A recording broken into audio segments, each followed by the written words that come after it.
Rishi Sunak, the richest MP in Parliament, is offering you a £200 loan when your energy bills will be increasing by nearly £700. He is taking the piss. He has absolutely no idea what it's going to be like for ordinary people during this cost of living crisis. He went to an exclusive private school, then went to Oxford, had a career in banking before coming to Parliament. He's pushing through all of these policies that are disproportionately hitting working people, while he doesn't have to suffer the consequences at all, nor his friends and colleagues.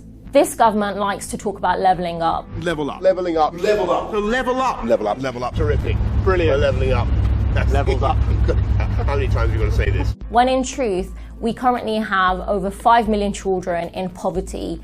Last month, over 1 million adults went a day without eating because they couldn't afford to put food on the table. Don't believe their lies on levelling up. They're busy punching down. If we think things are bad, they're going to get a whole load worse. When inflation rises and wages don't rise at the same rate, your purchasing power decreases. So what you were able to buy today for the same amount, you will not be able to buy tomorrow. The Bank of England CEO has told workers that they shouldn't be asking for pay rises during a cost of living crisis. We do need to see moderation of wage rises.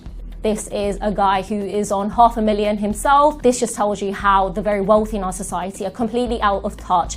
Kirsty Allsopp is giving advice to young people that they'll be able to get on the property ladder if they just cancel their Netflix subscription, if they had less coffee and didn't go to the gym. This is not taking into account that young people have student debt, that they are paying a third to half of their salary to their landlord, and that wages simply aren't good enough. And this is a woman who comes from a very privileged background. She's the daughter of a baron.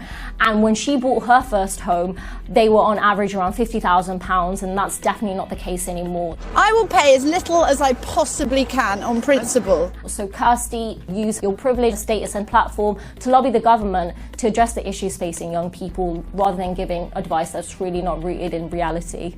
Nadeem Zahawi said that a windfall tax on energy companies would be wrong because they're struggling. A windfall tax on oil and gas companies that are already struggling in the North Sea is never going to cut it. The same Nadeem Zahawi, who was paid £1.3 million by an oil company while being an MP. Shell announced profits of £12 billion and BP's profits were announced as £9.5 billion. Their CEOs are laughing while making profits at the expense of ordinary people.